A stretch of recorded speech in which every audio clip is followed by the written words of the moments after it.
Keluar dari tempat kamu, bukan kamu tempat keluar. Ke depan, Om nggak pengen dengar lagi kamu keluar tanpa identitas. Tidak boleh keluar di bawah jam 2. Anak sekolah harus belajar di rumah. Mengerti? Kelas berapa? Nah, apalagi kamu SMA. Masuk, lepas sendalnya. Sendalnya lepas. Kasih kunci di sana, tempat kunci. Masuk. Kok nggak lama? Lihat di sana.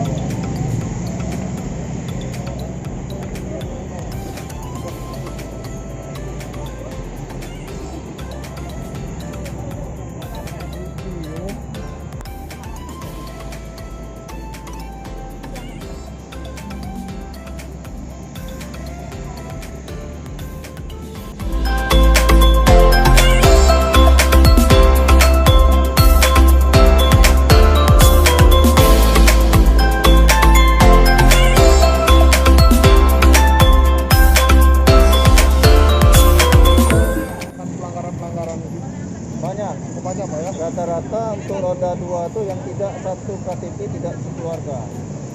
Kalau untuk R4 formasi penumpang tidak 50%. Kalau di data kita ada berapa untuk hari ini Pak? Hampir 100 Pak. Hampir 1000. 1000 Pak ya? Di daerah sini aja Pak ya? Ya benar.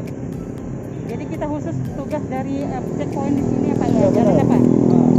Siapkan sama kita Kak. Proyek biasa. Pak, ternyata sebagai apa Kak kalau di sini? Ketua apa? Ya, orlapnya. Orlapnya ya? Orlapnya ya. Jadi kan hampir setiap hari dari tanggal 20 masih banyak ya yang melanggar ketentuan PSBB sendiri. Masih banyak. Rata-rata berarti belum masih disiplin. Mungkin harapannya Ya, Pak? untuk ke depan untuk masyarakat Kota Palembang harus taat. Pertama memakai masker kalau keluar dari tempat tinggal. Untuk berkendara roda 2 harus satu alamat keluarga. Untuk roda 4 harus sesuai dengan formasi mobil, yaitu 50% dari jumlah penumpang. Jadi sanksi kita nggak